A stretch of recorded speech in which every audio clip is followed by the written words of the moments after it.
Vous êtes sur CCTV Français, bonjour à tous. Nous ouvrons ce journal avec le sommet de l'ASEAN qui se déroule dans la capitale malaisienne Kuala Lumpur. Une série de 9 réunions régionales a également été organisée en marge du sommet. La Chine participe à ces réunions et le Premier ministre chinois Li Keqiang a partagé ses points de vue lors de la réunion de l'ASEAN 10+1.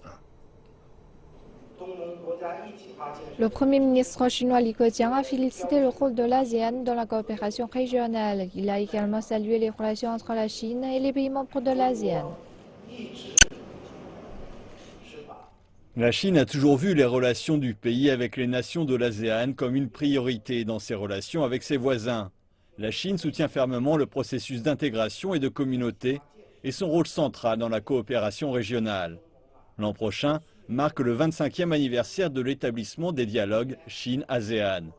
Je pense que la Chine et l'ASEAN travailleront étroitement pour promouvoir davantage la confiance politique mutuelle, la coopération pratique et les échanges culturels.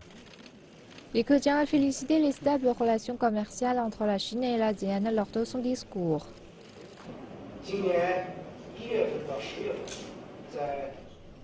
Lors de la baisse des échanges internationaux, le volume de commerce bilatéral entre la Chine et l'ASEAN pour la période de janvier à octobre a atteint 379,2 milliards de dollars, avec des investissements mutuels excédant les 150 milliards de dollars. Le nombre d'étudiants en programme d'échange des deux côtés a excédé 180 000. Li Keqiang a déclaré que la Chine et le bloc ASEAN ont conduit une série d'échanges d'individu à individu ces dernières années et 20 millions de touristes voyageront entre la Chine et les pays de l'ASEAN d'ici la fin de l'année. M. Li a souhaité également que toutes les parties intéressées travailleront ensemble pour stimuler leurs relations. Li Keqiang a également participé à la réunion de l'ASEAN 10+3 aux côtés de la présidente sud-coréenne Park Geun-hye et du Premier ministre japonais Shinzo Abe. Avant d'entamer les discussions, les dirigeants ont pris une photo de groupe.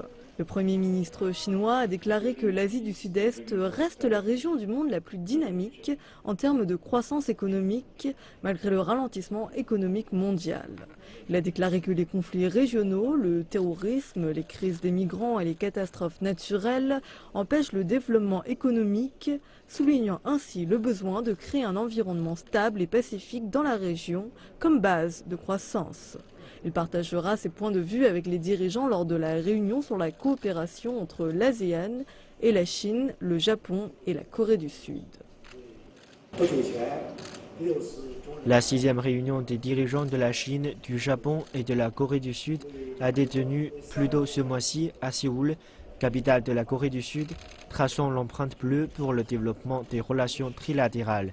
La communauté de l'ASEAN sera très bientôt annoncée et la coopération des nations de l'ASEAN entrera dans une nouvelle ère. Il s'agit d'un moment historique pour la coopération de l'ASEAN 10+3. Le Premier ministre chinois Li Keqiang a également rencontré ses homologues d'Inde, d'Australie, du Laos et de Nouvelle-Zélande en marge des réunions de l'ASEAN. Le Premier ministre chinois Li Keqiang a déclaré que la Chine et l'Inde, les deux plus grands pays en voie de développement, avaient davantage d'intérêts en commun que de divergences. Citant les campagnes Fabrique en Chine 2025 et Internet Plus, et les programmes de l'Inde Fabrication en Inde et Inde Digitale, Li a déclaré que les deux pays disposaient de stratégies de développement compatibles avec de bonnes perspectives de coopération. Li a proposé une coopération élargie en matière d'échanges et d'investissement, de la construction d'infrastructures et de services financiers et d'échanges de personne à personne. Il a déclaré que la Chine avait la volonté de travailler avec l'Inde pour récolter au plus tôt les fruits de la construction du couloir économique Bangladesh-Chine-Inde-Myanmar. Modi a déclaré que l'Inde avait également la volonté de renforcer la coopération avec la Chine dans les domaines des échanges et de l'économie, des sciences et technologies, des échanges de personne à personne, afin d'appuyer la coopération bilatérale et de promouvoir les croissances économiques mondiales et asiatiques. S'entretenant avec le Premier ministre australien Malcolm Turnbull, Li a déclaré que la Chine était prête à travailler avec l'Australie pour pousser la mise en place de leur pacte de libre-échange d'ici la fin de cette année. Li a précisé que la Chine accueillait davantage d'entreprises australiennes en vue d'investir et de démarrer des activités commerciales en Chine espérant voir davantage de coopération dans les secteurs énergétiques, des infrastructures, de fabrication d'équipements et de développement des océans.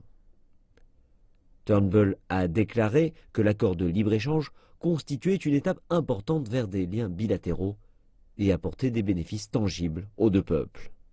Il a déclaré que son pays voulait promouvoir la coopération avec la Chine en matière politique, économique, de défense et de construction urbaine. Lors de sa réunion avec le Premier ministre du Laos, Tongsin Tamavong, Lee a précisé que la coopération bilatérale avait porté ses fruits de façon plus que positive dans des secteurs tels que la construction de la ligne ferroviaire Chine-Laos ainsi que le lancement du premier satellite laotien depuis la Chine. Il a appelé à de nouveaux progrès dans les domaines de coopération économique, des voies rapides de circulation, ainsi que dans des projets d'infrastructure. Le Laos prendra l'année prochaine la présidence tournante de l'ASEAN et le Premier ministre laotien a déclaré que son pays ferait la promotion active de projets qui renforcent la connectivité entre l'ASEAN et la Chine. Lee a salué les effets positifs tirés de l'accord de libre-échange entre la Chine et la Nouvelle-Zélande lors de sa réunion avec son homologue néo-zélandais John Key. Lee a déclaré que la Chine avait encouragé ses entreprises à participer à des projets d'infrastructure dans les transports et la reconstruction post-catastrophe et espérait que le gouvernement néo-zélandais faciliterait leur accès. Qui a déclaré que son pays et la Chine discuteraient d'une amélioration de leur accord de libre-échange et coopéreraient davantage en matière d'éducation, de tourisme et dans le secteur de l'aviation. Qui a ajouté que les deux pays devraient mener des consultations sur le changement climatique et d'autres affaires internationales d'importance. Direction le Mali à présent, trois responsables exécutifs du groupement de construction des chemins de fer de Chine, la CRCC, faisaient partie des 21 otages tués dans l'attaque terroriste de vendredi dernier par des militants islamistes dans la capitale Bamako. Le président Xi Jinping a fermement condamné les attaques des extrémistes. Il a exhorté le gouvernement à accroître les efforts en vue de protéger les citoyens à l'étranger et appelé la communauté internationale à faire davantage pour prévenir ces actes de violence. Les trois victimes chinoises se nomment Zhou Tiankang et Wang Xuanshang, respectivement directeur général et vice-directeur général de la division internationale de l'entreprise, ainsi que Chang Xuehui, directeur général de la division Afrique. Le président malien Ibrahim Boubacar Keïta a dit qu'il a reçu un soutien sans faille de la France et de la communauté internationale après l'attaque meurtrière contre l'hôtel Radisson Blu à Bamako. Le président Keïta a dit aux journalistes à l'extérieur de l'hôtel que le Mali se soucie des vies humaines et qu'il fera tout le nécessaire pour les protéger, tout en rappelant que chacun doit rester vigilant. Votre fabuleuse couverture, c'est ce qui s'est passé ici, qui a illustré plus que jamais la solidarité entre les peuples, notamment entre le peuple français et le peuple malien. Dès l'annonce de cet événement, le président Hollande m'a appelé, N'Djamena, m'a assuré de tout l'appui et de toute la solidarité du peuple français et de son gouvernement. Et cela s'est vérifié. La communauté internationale également, à travers les États-Unis, la MINUSMA, elle a été également à l'œuvre avec nous, à nos côtés. Quant aux forces maliennes, vous avez vu hier, avec l'appui de tout le monde, elles sont montées en puissance. Leur professionnalisme hier a été merveilleux. Et simplement vous dire à tous que nous tenons à vous, chacun de vous, dans son travail de communication dont nous avons besoin, doit être vigilant et faire attention malgré tout. Trois cadres de la China Railway Construction Corporation figurent parmi les victimes de la prise d'otage de l'hôtel Bamako au Mali. Les quatre ont été identifiés. Il s'agit de Zhou Tianxiang, directeur général de la division internationale du groupe, de Wang Xuanshang, directeur général adjoint de cette même division, et de Chang Xuehui, directeur général de la division Afrique de l'Ouest. Le président Xi Jinping a énergiquement condamné l'attaque et a appelé les agences gouvernementales à accroître leurs efforts pour protéger les ressortissants chinois à l'étranger. Le président a également appelé la communauté internationale à faire plus pour empêcher de tels actes violents. Par ailleurs, le Premier ministre Li Keqiang a présenté ses condoléances aux familles des victimes et a ordonné aux départements concernés de gérer de manière appropriée les conséquences du drame. Et le ministère chinois des Affaires étrangères a confirmé que 4 autres ressortissants chinois avaient été secourus après avoir été retenus en otage lors de l'attaque qui a fait 21 morts. Le ministère et l'ambassade de Chine au Mali ont activé un mécanisme d'urgence quand ils ont appris ce qu'il s'était passé et sont entrés en contact avec les secteurs concernés pour les opérations de secours. Le ministère a indiqué que le gouvernement malien et la communauté internationale avaient fourni de gros efforts pour secourir les otages. Il a ajouté que la Chine condamnait fortement l'attaque. Le Premier ministre belge a déclaré que de forces militaires et de police ont été déployées à travers la capitale Bruxelles, et tout particulièrement dans les zones très fréquentées. Le niveau d'alerte est passé à 4, le plus élevé possible. L'analyse de l'OCAM conduit à identifier plus précisément les événements avec du public, les rues commerçantes et les centres commerciaux, les manifestations, les endroits animés. Et les transports. Mais pas de lieu précis. La région bruxelloise est passée au niveau 4. Le procureur fédéral belge a annoncé que les enquêteurs avaient trouvé des armes au domicile d'un 3e suspect détenu par les autorités belges après les attaques terroristes de Paris. Le bureau du procureur déclare dans un communiqué qu'aucun explosif, ni même de ceinture d'explosifs, n'avait été trouvé lors de la perquisition. Il n'a pas donné de détails sur la nature de l'armement trouvé. Le suspect en question est présenté comme étant Abrahimi Lazez, un homme d'origine marocaine de 39 ans, né en Belgique et vivant dans la région de Bruxelles. D'après le diffuseur radiophonique public belge, la RTBF, Lazez a été arrêté la semaine dernière à Bruxelles dans sa voiture. Une arme à feu ainsi que des traces de sang ont été trouvées dans son véhicule. 2 autres personnes ont été inculpées en Belgique suite aux attaques de Paris et ont vu leur période de détention être rallongée d'1 mois.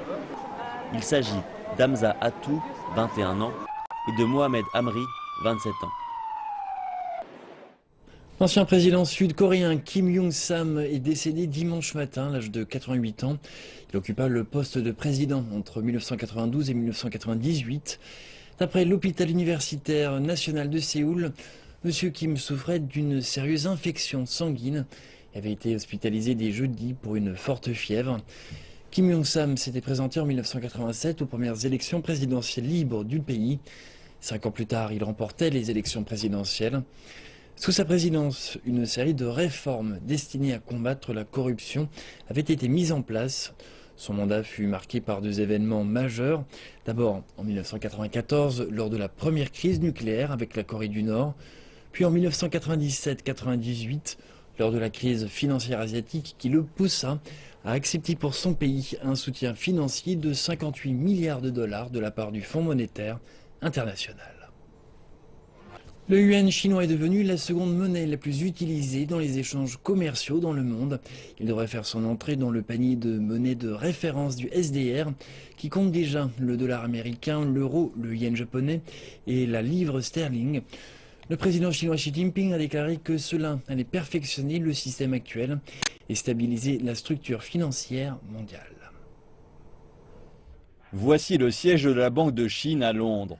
Les traders procèdent à des transactions en yuan pour le monde entier, des transactions qui sont de plus en plus nombreuses. Nous avons eu par jour en moyenne 61 milliards de dollars en volume d'échange l'an dernier, soit beaucoup plus que les années précédentes. Londres va jouer un rôle important dans le processus de mondialisation du yuan. En plus du trading, plus de produits sont disponibles en yuan. Le mois dernier, le premier bon vert nominé en yuan à Londres a été introduit à la Bourse de Londres. Cela a remonté l'influence du yuan et a aussi fourni un instrument d'investissement pour le marché, spécialement quand les taux européens sont bas. Le bond sur 1 an a un retour de 3,1%, tandis que les eurobonds ont un retour de moins de 0,3%. C'est un contraste saisissant. Nos bons sont les meilleurs. De plus, l'usage grandissant du yuan pour les règlements interfrontaliers a apporté de nouvelles opportunités de financement et réduit les coûts des processus d'échange étrangers. Les entreprises disent que cela va apporter plus de croissance. La monnaie est en cours d'internationalisation. La Chine joue un rôle majeur dans l'économie mondiale. Ce n'est plus un pays isolé. Si la demande chinoise baisse, les exportations des autres pays s'écroulent. Les actions, qui sont propres à maintenir le rythme de croissance et à soutenir la consommation, sont toutes les bienvenues.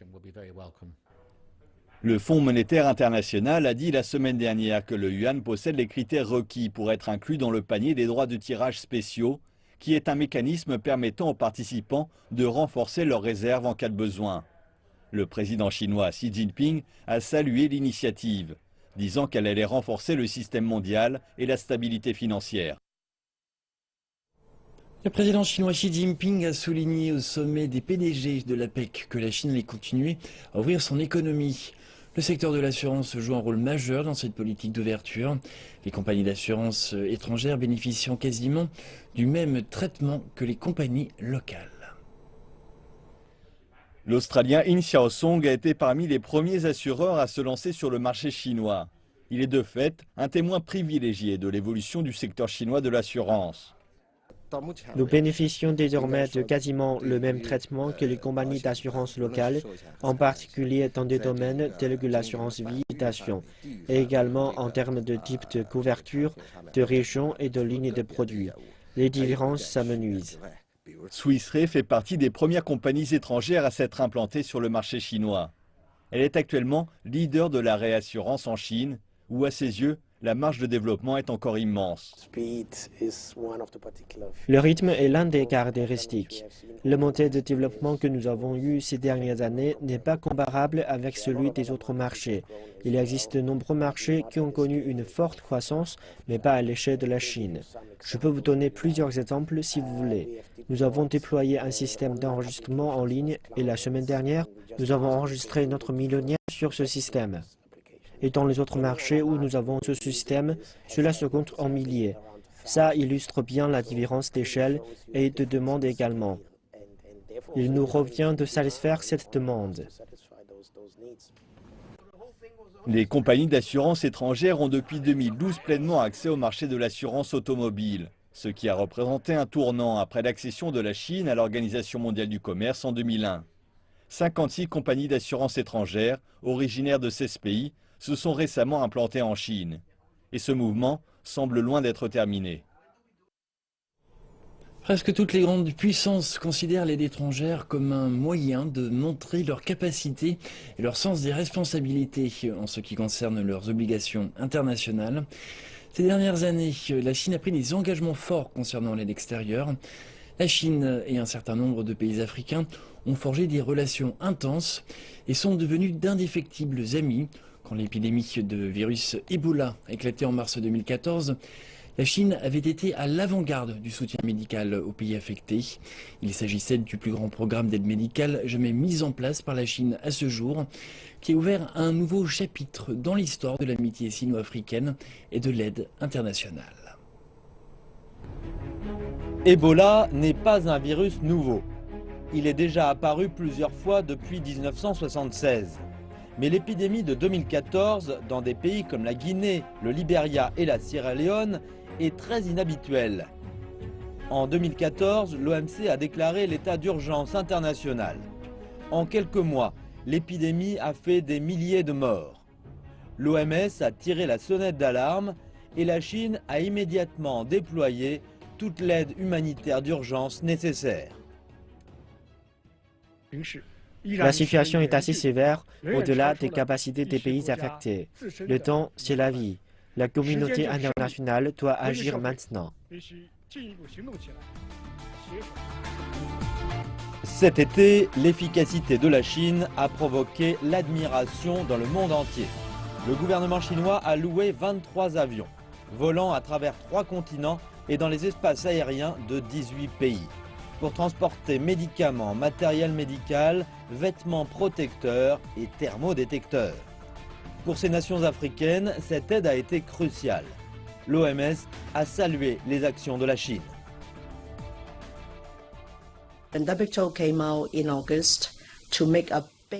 Quand l'OMS est arrivé et a demandé de l'aide contre Ebola, le gouvernement chinois a été l'un des premiers gouvernements à répondre et j'en suis très reconnaissante.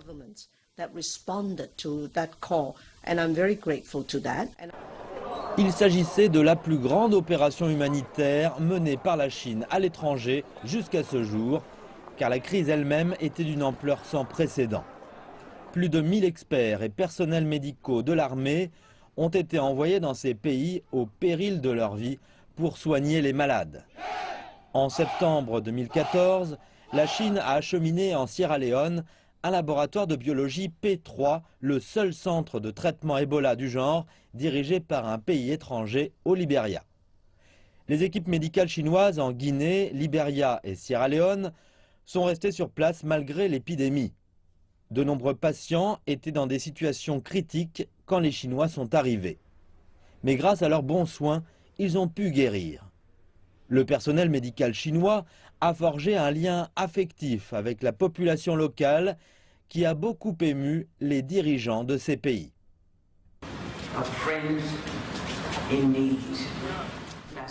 Vous nous avez prouvé que vous étiez des amis les meilleurs. C'est quand vous êtes touché et à terre, quand vous avez des problèmes, des difficultés, et que la personne aux côtés, que vous compreniez que cette personne est une amie réelle. Mille merci et dites au président, au gouvernement et au peuple de Chine que nous serons toujours avec eux.